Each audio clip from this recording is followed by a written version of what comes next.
Okay guys, here we are. We got a new power bank from Amazon, $100, and it on sale. Arrowhead Outdoors. It's a 300-watt power bank, and we got a car refrigerator, 12-volt. It is Alpicool. It's a 2-door. It's about $250. Amazon. You can pick these up, buddy.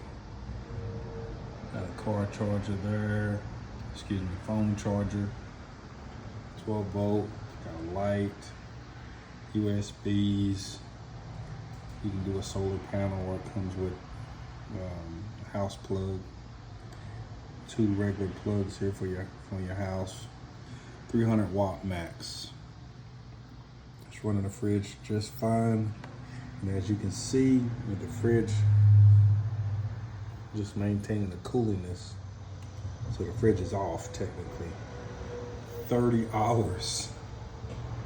You can run this fridge for 30 hours at 60% battery. So, I'm gonna pick you one up. Signing off.